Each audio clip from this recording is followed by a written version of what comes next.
सभी दर्शकों को नमस्कार। आज हम आए हैं हैदराबाद, जहां आज हम मिल रहे हैं श्री उदय सिंह व्यास, जो कि प्रेसिडेंट हैं पोल्ट्री इंडिया के, Indian poultry equipment manufacturer associations के, और साथ ही एमडी हैं विजयराज पोल्ट्री इक्विपमेंट्स के। नमस्कार सर। मेरा आपसे पहला सवाल है कि आप पोल्ट्री इंडिया के प्रेसिडेंट हैं, पोल्ट्री इंडिया जो आईपमा है। आपकी जो इंडस्ट्री है, इक्विपमेंट इंडस्ट्री, जिसमें आप cooling pad, fans, drinkers, feeders, cages, इस इंडस्ट्री के क्या इश्यूज हैं और आप उसको किस तरह से एड्रेस कर रहे हैं? Basically IPEMA Indian poultry equipment manufacturing association, ये इंडिया के पोल्ट्री इक्विपमेंट मैन्युफैक्चरर्स का एसोसिएशन है।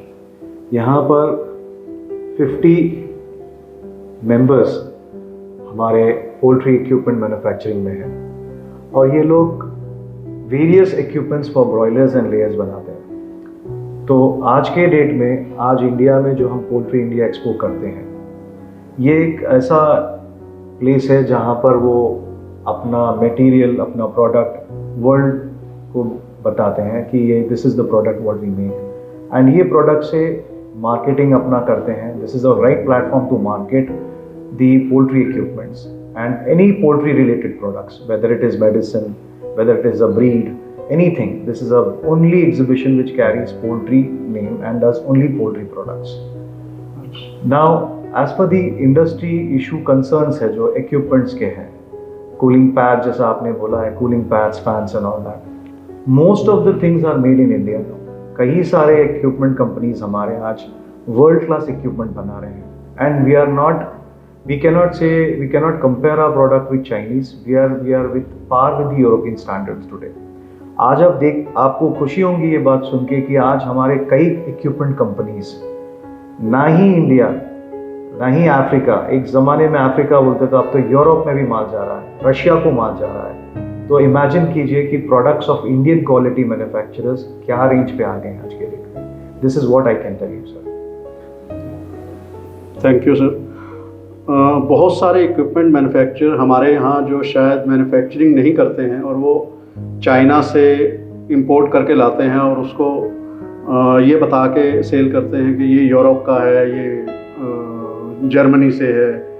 तो इस तरह से जो इक्विपमेंट इंडस्ट्री को नुकसान हो रहा है ऐसे लोगों से, उनको आप किस तरीके से सोच सकते हैं कि उनको कैसे ठीक किया जा सकता है, या उसका किस तरह से रेमेडी उसकी की जा सकती है? आईपमा में जो मेंबर्स हैं, और जहाँ तक मुझे नॉलेज है, आज आईपमा का कोई मेंबर भी इस तरीके का तो बिजनेस करता नहीं है जिस तरीके से सुनने में आ रहा है कि चाइना का माल लेके या जर्मनी का माल लेके। आज जितने भी प्राइम कंपनीज हैं जो हमारे एसोसिएशन के हैं, ये लोग बाज़ाब्ता जो माल बनाते हैं वो बेचते हैं, और जो इंपोर्ट करते हैं जो भी कंपनी से, वो बोल के बता के बेचते हैं, जो हमें नॉलेज है। और हम ऐसे अनहेल्दी कंपटीशन को हम इनकरेज करते भी नहीं हैं, ना हम लोग प्रेफर करते हैं। तो जो कंपनीज कर रहे हैं, मैं वो बारे में तो जानता नहीं हूँ, लेकिन if they are doing it, it is wrong. We are not a company, we are not an association who will encourage all this. Right. हमारी पोल्ट्री इंडस्ट्री, खासकर जो ब्रॉयलर इंडस्ट्री है, वो ऑलमोस्ट 80-90% इंटीग्रेशन में जा चुकी है। लेयर इंडस्ट्री भी, जो अभी गोदरेज के एमडी साहब हैं बलराम यादव सर, उन्होंने भी बोला कि लेयर इंडस्ट्री भी आने वाले टाइम में इंटीग्रेशन में चली जाएगी। आपको क्या लगता है, एक इक्विपमेंट मैन्युफैक्चरर होने के नाते आपको उससे क्या फ़र्क पड़ता है कि इंडस्ट्री इंटीग्रेशन में है या इंडिविजुअल फार्मर्स के पास है? सर, ये तो अभी मिक्स एंड मैच पॉलिसी चल रही है। कई जगहों पे इंटीग्रेशन आ रहा है, और इंटीग्रेशन से फ़ायदे भी हो रहे हैं एंड उसके एडवांटेजेस भी हैं। तो हम उसके ऊपर एक ही बोल सकते हैं, अगर टाइम का रिक्वायरमेंट वो है तो वो बढ़ेगा, टाइम का रिक्वायरमेंट नहीं है तो वो नहीं बढ़ेगा। So it is purely a choice of the farmer and the purchaser.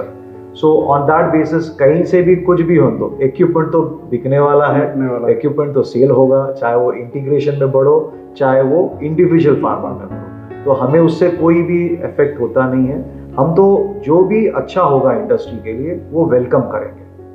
पर एक इक्विपमेंट आपसे फार्मर खरीदता है और एक इक्विपमेंट आपसे इंटीग्रेशन कंपनी खरीदती है ऑन बिहाफ ऑफ फार्मर, उसमें क्या फ़र्क आपको लगता है? कुछ प्राइस, कुछ डिस्काउंट्स, कुछ ऐसा लगता है कि उससे फ़र्क पड़ता है? सर, आज के डेट में इतना नॉलेज हो चुका है फार्मर को, फार्मर हमारे पास आके बोलता है ये प्राइस हमें मिलता है, ये प्राइस मिलता है, तो वो गॉन और दोज डेज दैट हम हमारा डिक्टेट करते हैं। आज फार्मर का मार्केट है, it is a farmer's market.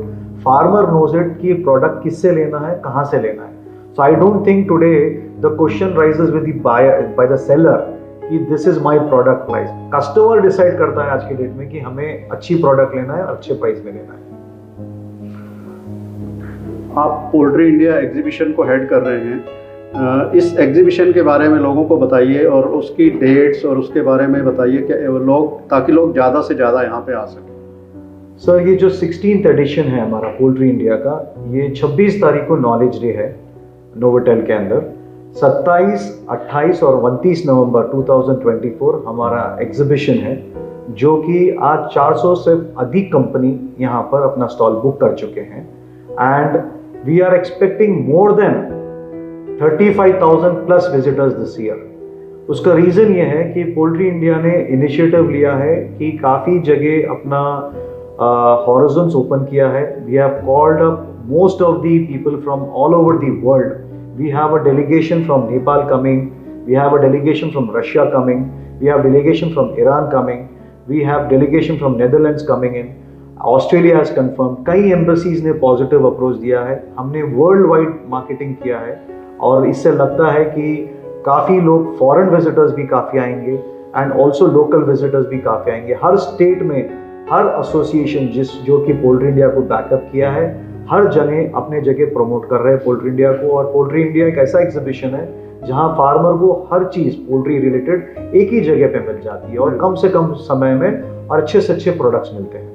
जी बिल्कुल। इस इंडस्ट्री के बारे में आप इक्विपमेंट इंडस्ट्री से हैं और अब आप एग्जीबिशन ऑर्गेनाइज कर रहे हैं, आपकी टीम आपके साथ है। आपको क्या as a president of IPEMA poultry India, आपको क्या प्रॉब्लम्स फेस हुई जब आपने ये एग्जीबिशन टेक ओवर किया? जब आप एग्जीबिशन इंडस्ट्री की क्या इश्यूज हैं? सर, मैं खुशी होती है मुझे बताने कि हमारा पोल्ट्री इंडिया एग्जीबिशन IEIA से एफिलिएटेड है एक्चुअली में। मतलब हम उनके साथ जुड़े हैं IEIA से, और जुड़ने से हमको जो उनके साथ जो कंडीशंस है, इंटरनेशनल स्टैंडर्ड पैरामीटर्स फॉलो करना पड़ता है, वो हम करते हैं।